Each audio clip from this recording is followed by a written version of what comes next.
afternoon, my viewers. One more time. The topic for consideration today is the highlights of 20 major changes in Nigeria tax law in 2019. My name is Olapo Jibamdele. I'm the presenter. In accordance with the Finance Bill 2019, the following are the major changes taxpayers must expect in the tax year 2020. Number one,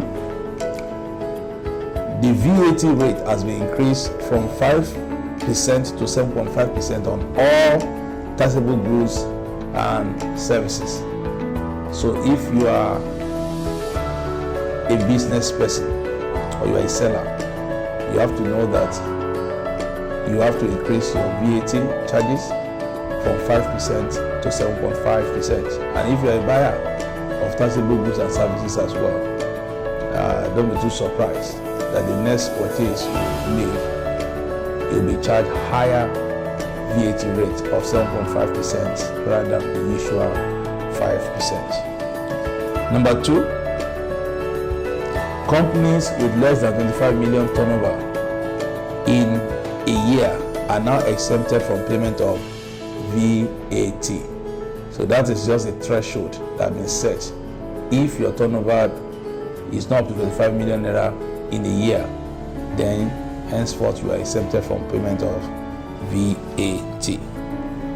Number three change that you need to know is there is now introduction and increase in various penalties for non-compliance with the provisions of VAT Acts in the following areas. Number one, registration of companies. Number two, the registration of companies when the company is going to permanent cessation. Number three is the rendering of returns, the area of remittances, and notice of changes in business address. When you violate any of these provisions, there are huge penalties. For some of them, they used to have penalties, but now they have much more penalties. So please watch out for non-compliance penalties.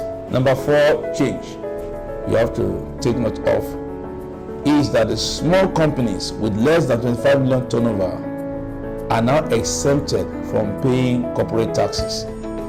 Medium-sized companies less than 100 million turnover are now to be taxed at 20%, while large companies with above 100 million turnover are now subjected to 30% corporate taxes. Number five, no more payment of pre-operational levy by a company that has not commenced operations. Unlike before, where you pay 20,000 in the first year or 25,000 subsequent years, as long as you have not commenced operation. But now that is no more to be.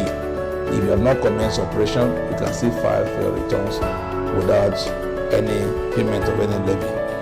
Number six change, commencement and cessation rules, which used to serve as basis for computation of company income taxes, have now been amended in order to close the impact of double taxations. Before now, there used to be overlapping because of the rules in commencement to much to disadvantage of taxpayers. But today, the rule has been amended to taxpayer benefit. So the double taxation effect has now been removed henceforth.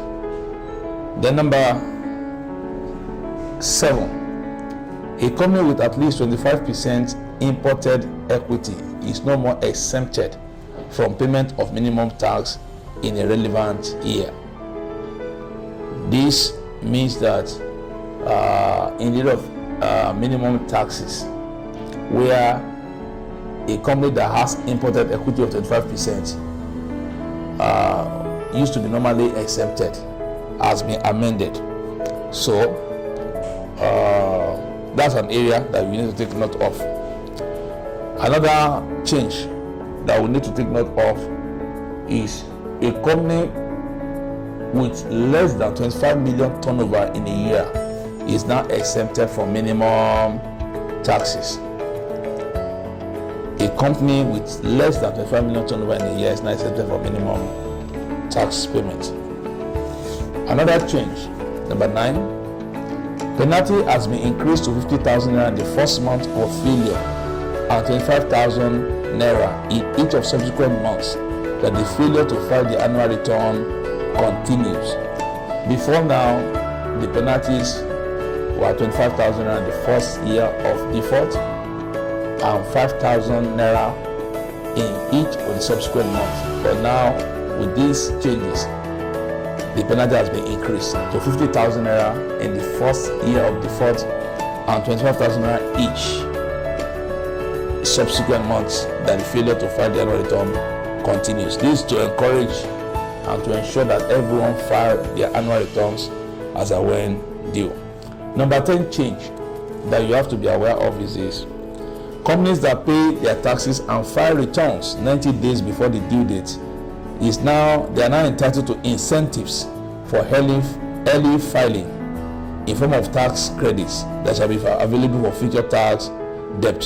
For example, medium-sized companies will be entitled to 2% incentive if you file within 90 days after your year end.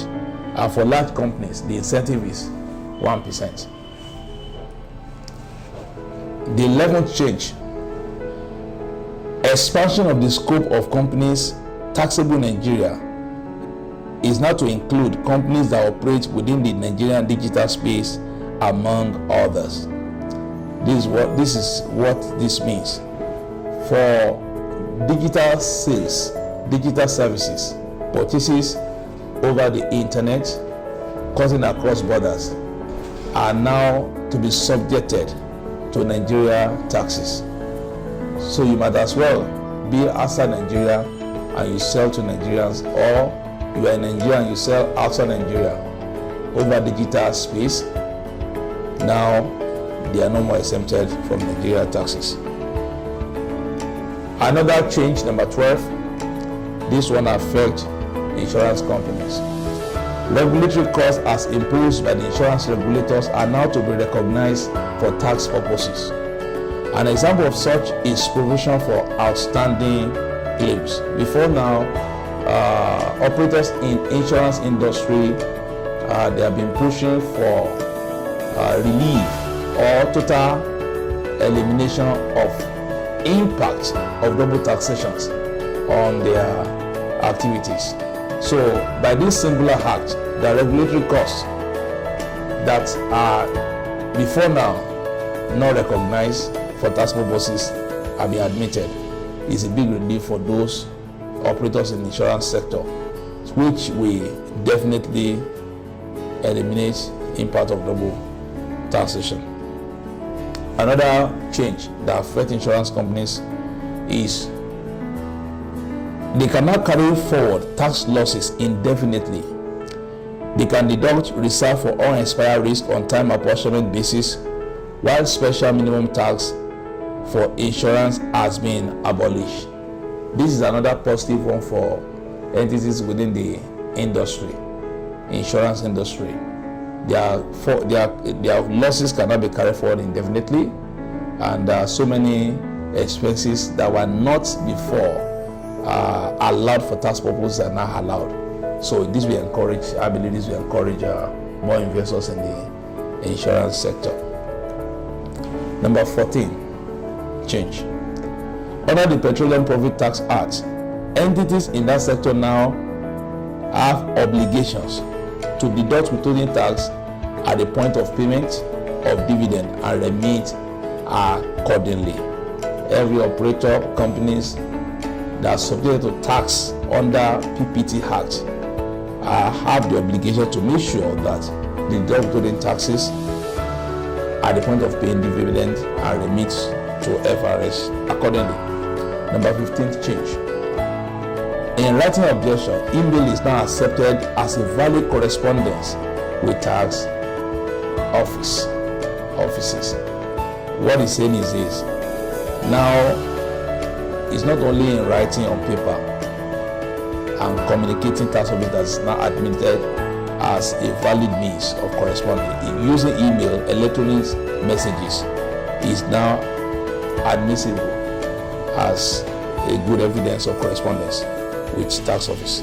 Now, number 16 change, which you have to be aware of as a taxpayer, is a person that intends to open a bank account for the purpose of his business must provide TIN to the bank as precondition.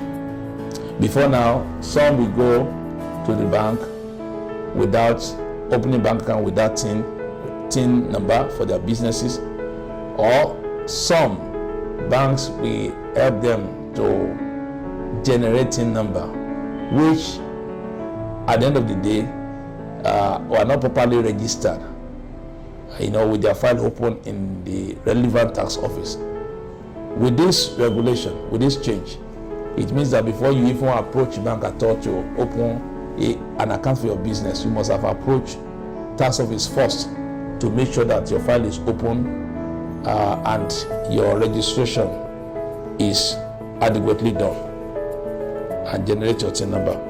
Number 17 change you have to take note of as taxpayer is gains arising from takeover that was before not subjected to capital gain tax, especially if the company that is taking over loses its identity and no cash payment is made, is no more automatically exempted from tax, especially in related party arrangement. This is it. Several abuses that have been done before up to now, especially by limited party companies when they are doing takeover, sales of the houses and all of that, have not been curtailed with this regulation.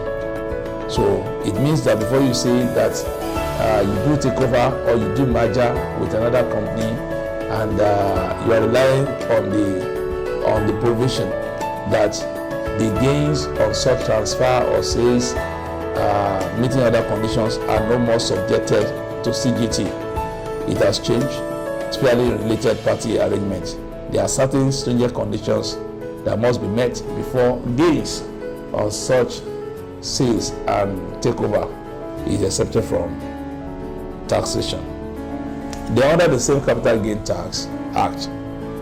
Compensation for loss of employment below 10 million is not to be exempted from capital gain tax. It used to be 10,000 prior to now, but it has been upgraded to 10 million. So if you lose your employment and you are awarded 10 million naira for that purpose, is now exempted from capital gain taxes. Number 19, receipt or payment of an amount exceeding the sum of 10,000 naira now attracts a charge of 50 naira as a stamp duty cost. I believe this actually started 1 or 2 years ago, but now it is now properly enshrined in the relevant act.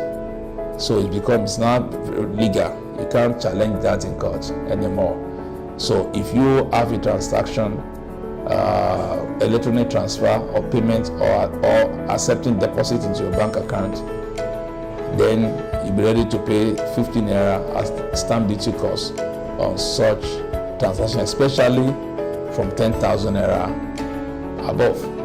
But if you do transfer in between your accounts, maybe you have more than one account with a bank and you do transfer in between, then you are exempted. But if you have to transfer from one bank which you account to another person outside, then you'll be charged duty of 50 naira on every 10,000 naira spending.